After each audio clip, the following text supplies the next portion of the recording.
Chapter 11. When the ladies removed after dinner, Elizabeth ran up to her sister, and seeing her well guarded from cold, attended her into the drawing-room, where she was welcomed by her two friends with many professions of pleasure, and Elizabeth had never seen them so agreeable as they were during the hour which passed before the gentlemen appeared. Their powers of conversation were considerable. They could describe an entertainment with accuracy, relate an anecdote with humour, and laugh at their acquaintance with spirit. But when the gentlemen entered, Jane was no longer the first object. Miss Bingley's eyes were instantly turned toward Darcy, and she had something to say to him before he had advanced many steps. He addressed himself to Miss Bennet, with a polite congratulation. Mr. Hurst also made her a slight bow, and said he was very glad, but diffuseness and warmth remained for Bingley's salutation. He was full of joy and attention. The first half-hour was spent in piling up the fire, lest she should suffer from the change of room, and she removed at his desire to the other side of the fireplace, that she might be further from the door. He then sat down by her, and talked scarcely to anyone else. Elizabeth, at work in the opposite corner, saw it all with great delight. When tea was over, Mr. Hurst reminded his sister-in-law of the card-table, but in vain. She had obtained private intelligence that Mr. Darcy did not wish for cards, and Mr. Hurst soon found even his open petition rejected.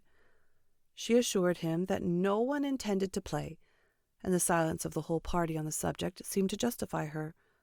Mr. Hurst had therefore nothing to do but to stretch himself on one of the sofas and go to sleep. Darcy took up a book. Miss Bingley did the same, and Mrs. Hurst, principally occupied in playing with her bracelets and rings, joined now and then in her brother's conversation with Miss Bennet.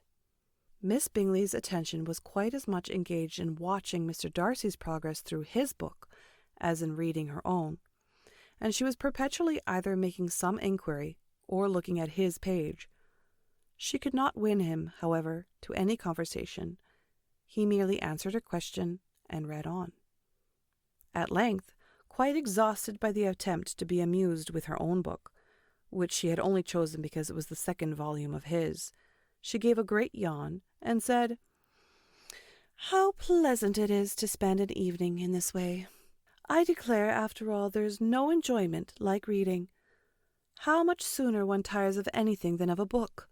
When I have a house of my own, I shall be miserable if I have not an excellent library."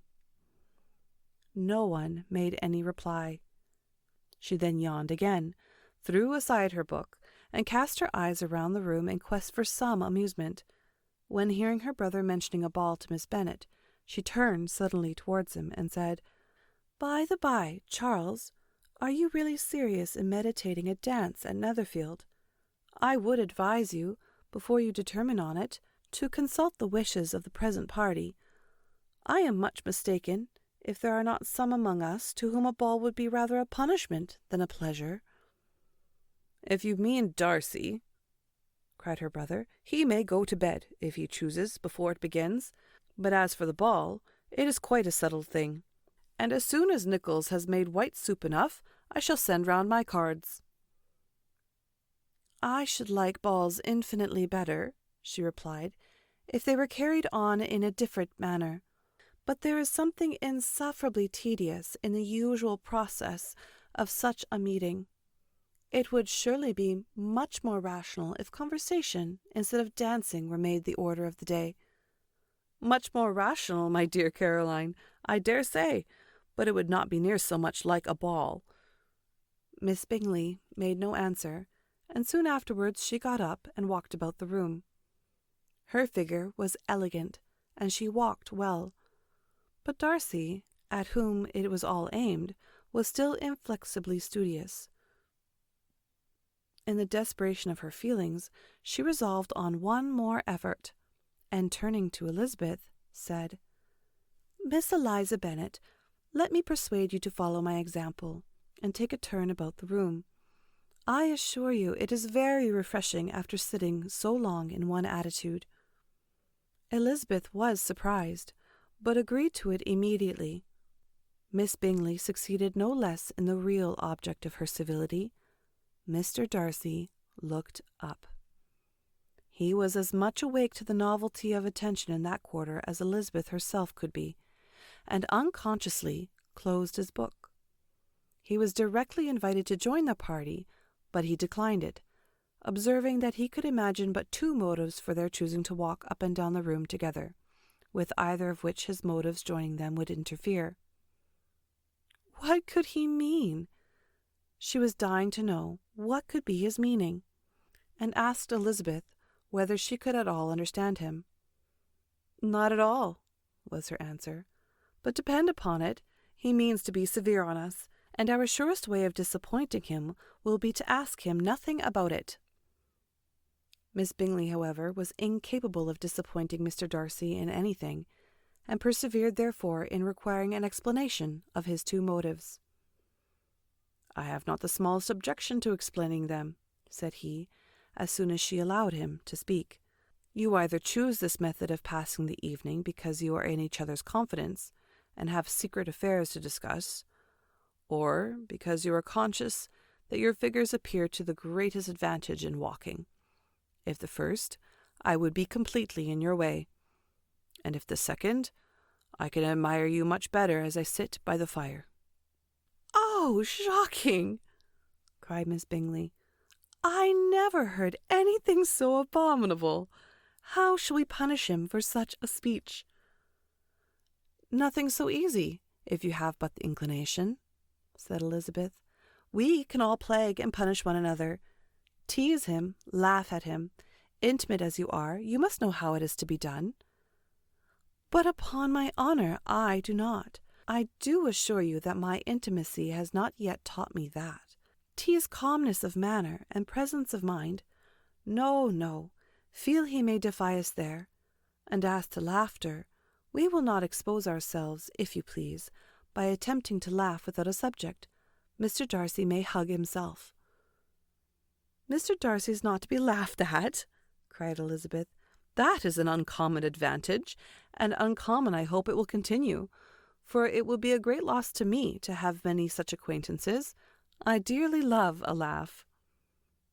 "Miss Bingley," said he, "has given me more credit than can be. The wisest and the best of men, nay, the wisest and best of their actions, may be rendered ridiculous by a person whose first object in life is a joke." "Certainly," replied Elizabeth, "there are such people, but I hope I am not one of them. I hope I never ridicule what is wise and good. Follies and nonsense, whims and inconsistencies, do divert me, I own, and I laugh at them whenever I can.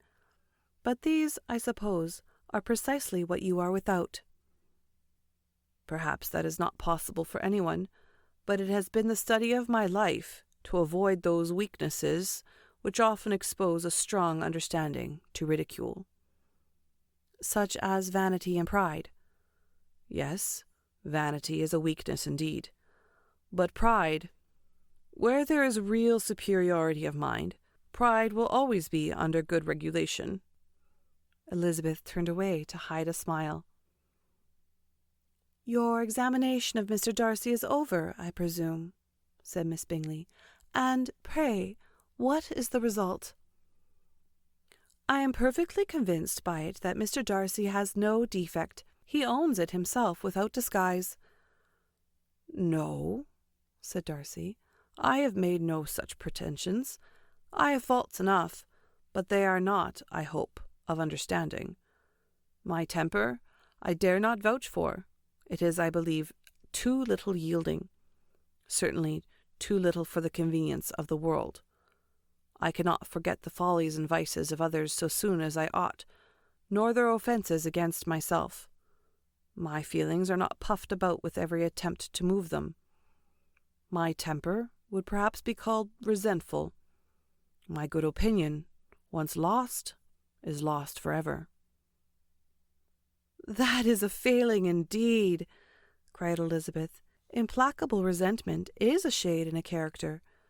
But you have chosen your fault well. I really cannot laugh at it. You are safe from me." There is, I believe, in every disposition a tendency to some particular evil, a natural defect which not even the best education can overcome. And your defect is to hate everybody. And yours, he replied with a smile, is wilfully to misunderstand them. Do let us have a little music, cried Miss Bingley, tired of a conversation in which she had no share. Louisa, you will not mind my waking Mr. Hurst. Her sister had not the smallest objection, and the pianoforte was opened, and Darcy, after a moment's recollection, was not sorry for it. He began to feel the danger of paying Elizabeth too much attention.